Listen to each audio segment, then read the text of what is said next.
Pois é, gente boa. Vejam só, a minha hora também chegou.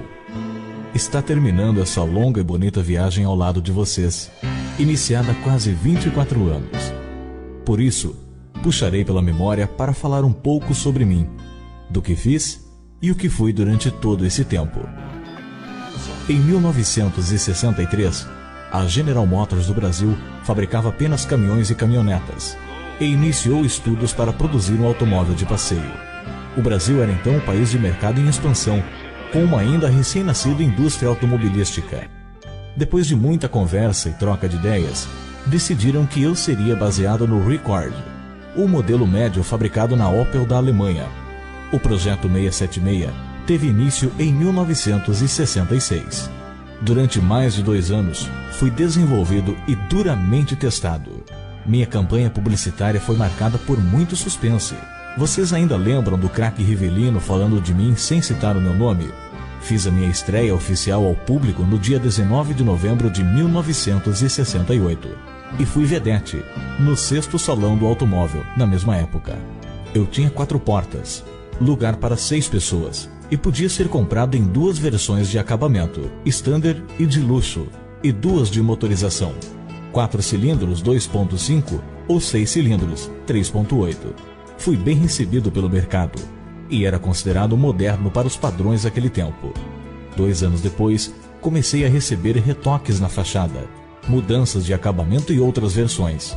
Em 1971, chamaram-me de SS e adquiri um porte mais atlético.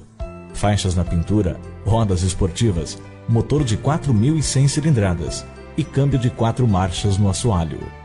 Em setembro daquele mesmo ano, fui lançado com carroceria de 2 portas, atendendo a uma preferência do público. Era um elegante coupé sem coluna, com traseira fastback. Em 1973, mudaram de novo minha grade dianteira e outros detalhes. Nos modelos 74, os motores foram redimensionados e denominados de 151 4 cilindros e 250 6 cilindros. Em 1975, mudei bastante a frente e traseira e ganhei uma derivada, a perua Caravan. Surgi também na versão Commodoro, ficando com ares de quem usa terno e gravata. Nos anos seguintes, mudei pouco. A Caravan recebeu em 1978 a versão SS. E ainda lembro que dizia a propaganda: leve tudo na esportiva. Aos 10 anos de vida, já sentia que tinha um público fiel, que confiava em mim de olhos fechados. Sabiam que dificilmente iria deixá-los na mão. Concorrentes no mercado? Tive sim, e vários. Todos, porém, viveram bem menos que eu. Maverick, Del Rey e Santana, para citar apenas alguns exemplos. Em 1980, fiquei mais moderno, com faróis retangulares e lanternas envolventes, e todo cheio de poses quando me encheram de luxo e sofisticação, e fui chamado de diplomata. A partir daí, passei a olhar para o Ford Landau sem complexo de inferioridade. Nos modelos 81, meu painel de instrumentos e volante foram totalmente redesenhados.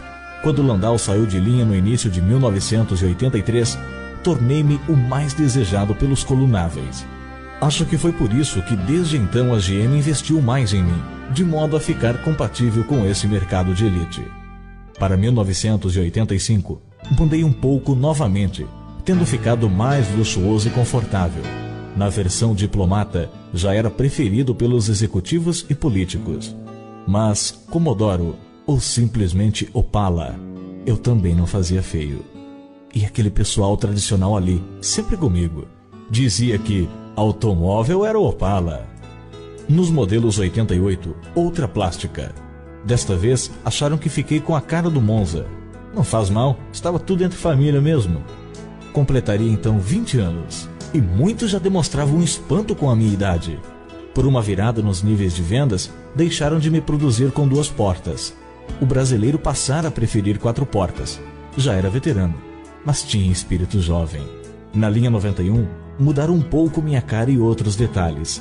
Ganhei para-choques integrados à carroceria, grade reestilizada e, quando diplomata, freios a disco nas 4 rodas e direção hidráulica eletrônica.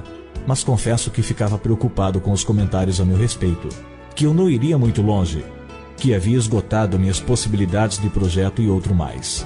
Quando ouvi o pessoal da fábrica falar sobre isso baixinho, só porque eu estava por perto, senti que era verdade. Foi um golpe duro. Em breve, eu teria o mesmo destino do Fusca, Corcel, Galaxy, Alfa Romeo e de tantos outros que conheci na juventude. No início deste ano, notava que os mais chegados tinham no rosto uma expressão de tristeza quando olhavam fundo, cara a cara. Em abril, alguém lá de São Caetano disse que eu chegaria à 1000ª unidade. Que ironia do destino. Logo soube que seria a última. A gente sempre pensa que ainda é cedo, que poderia ficar mais um pouco, mas afinal, esse momento difícil chegou mesmo.